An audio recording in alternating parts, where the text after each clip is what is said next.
मैं रामराज गुर्जर हैवर पब्लिक उच्च माध्यमिक विद्यालय के ऑनलाइन क्लासेज में आपका एक बार फिर से स्वागत करता हूं। पिछली कक्षा में हम विशेषण का अध्ययन कर रहे थे। उसमें हमने 3 प्रकार हम पढ़ चुके: गुणवाचक विशेषण, संख्यावाचक विशेषण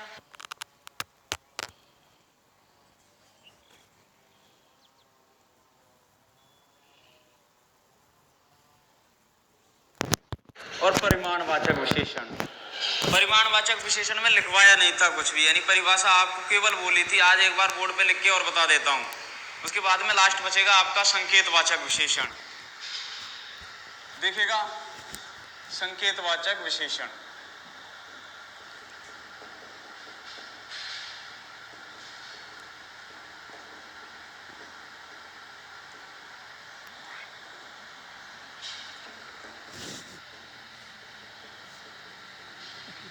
देखो, परिमाणवाचक विशेषण में हमने ये ज्ञात किया था कि संख्यावाचक विशेषणों के साथ कोई भी संख्यावाचक विशेषण हो, चाहे निश्चित संख्यावाचक हो या अनिश्चित संख्यावाचक, उनके साथ यदि किसी मापन इकाई का प्रयोग कर दिया जाए, कोई भी मापन इकाई का प्रयोग कर दिया जाए, तो वही विशेषण क्या कहलाएगा? परिमाणवाचक विशेषण। हम पढ़ेंगे परिमाणवाचक विशेषण। परिमाणवाचक विशेषण हम ये पढ़ रहे थे। संख्यावाचक विशेषण, जैसे संख्यावाचक विशेषण है आपका 4, ये एक संख्या है, निश्चित संख्या में आता है, गणनावाचक में आता है, एक निश्चित संख्या है। और इस संख्यावाचक विशेषण के साथ यदि कोई मापन इकाई का प्रयोग कर दिया जाए, मापन इकाई बोले तो जैसे मैं लिख देता हूं, ये मापन इकाई होगी 4 मीटर, तो ये आपका जो विशेषण है वो कहलाएगा कौन सा? परिमाणवाचक विशेषण। तो परिभाषा ये होगी, परिभाषा मैं आपको लिख देता हूं एक बार बोर्ड पर। जब संख्यावाचक विशेषणों के साथ, संख्यावाचक विशेषणों के साथ यदि कोई मापन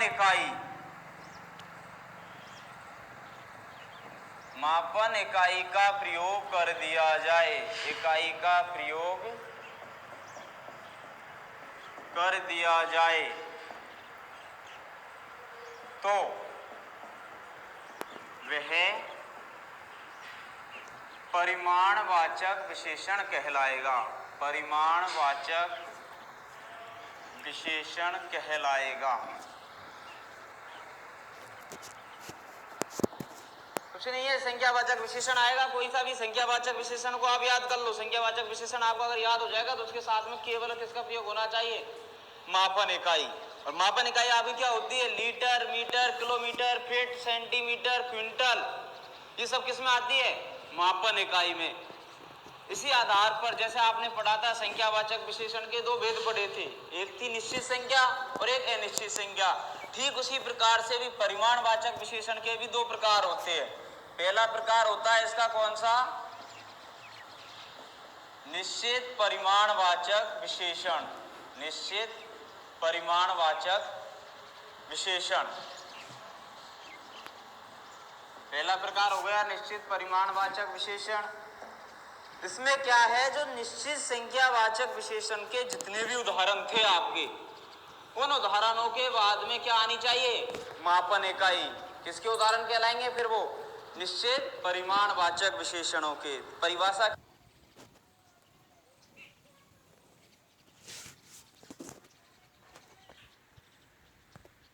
क्या होगी? निश्चित संख्यावाचक विशेषणों के साथ, कैसी संख्या होगी यहाँ? निश्चित संख्यावाचक विशेषणों के साथ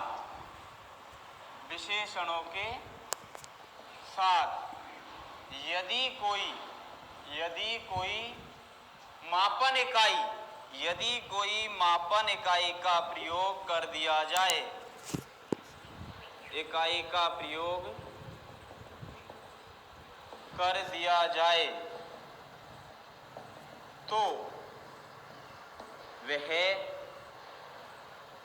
निश्चित परिमाणवाचक विशेषण कहलाएगा। निश्चित परिमाणवाचक विशेषण कहलाएगा।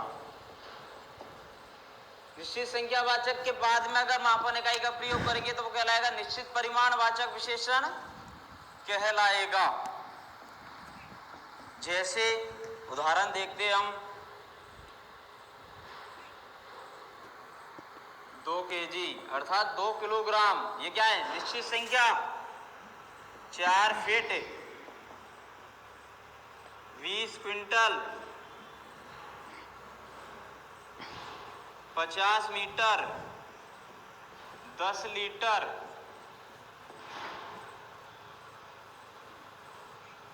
70 मण 20 ग्राम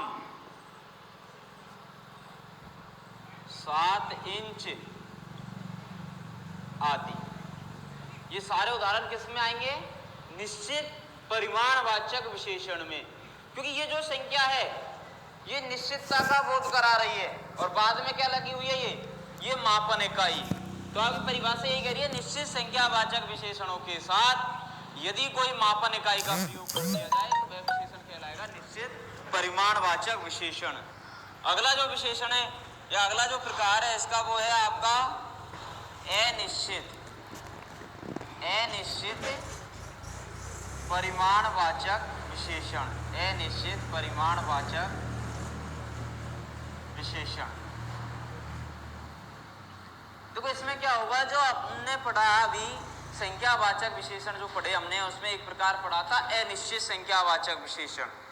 अनिश्चित से तात्पर्य हमारा यह है कि हमें निश्चितता का बोध न हो, असमंजस की स्थिति बनी रहे, हम पक्के किसी निष्कर्ष पे नहीं पहुंच सके, वो होते हैं अनिश्चित।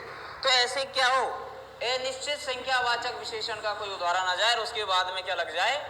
मापन इकाई। जैसे उदाहरण हो जाएगा आपका, देखो ये क्या है? कुछ, इससे हमें कोई पता नहीं लग रहा संख्या का, लेकिन इसके पीछे आ जाए, मान लीजिए कुछ किलोग्राम, तो ये हो गई मापन इकाई। इसने बोध करा दिया अनिश्चितता का, तो ये अपने आप किसका कहलाएगा? अनिश्चित परिमाणवाचक विशेषण का उदाहरण। ऊपर लिख देता हूं इसकी परिभाषा आप नोट कर लेना है इससे, क्योंकि अगला जो विशेषण पढ़ेंगे वो सबसे महत्वपूर्ण है। बाकी तो देखो ये इनके आने के चांस बहुत ही कम है। इसकी परिभाषा,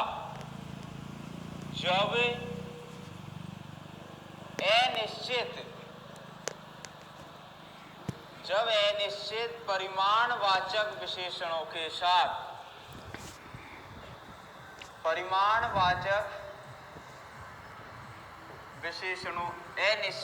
अनिश्चित संख्यावाचक, ये लिखना है, अनिश्चित संख्यावाचक विशेषणों के साथ यदि कोई मापन इकाई का प्रयोग कर दिया जाए, मापन इकाई का प्रयोग कर दिया जाए, तो वह अनिश्चित परिमाणवाचक विशेषण कहलाएगा। वाचक विशेषण कहलाएगा। समझ में आपके आ गया होगा? अनिश्चित संख्यावाचक विशेषणों के साथ क्या करनी है? हमको किसी मापन इकाई का प्रयोग करना है। जैसे मैं आपको उदाहरण लिख देता हूं,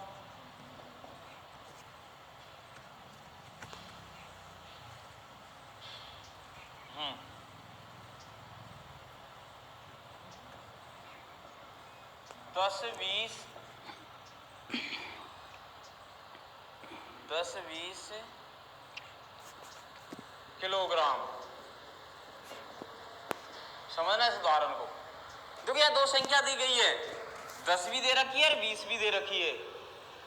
अब इनसे हमें यह अनुमान नहीं लग रहा कि जो किलोग्राम है वो 10 है या 20 है, पक्का पता नहीं लगा पा रहे हम।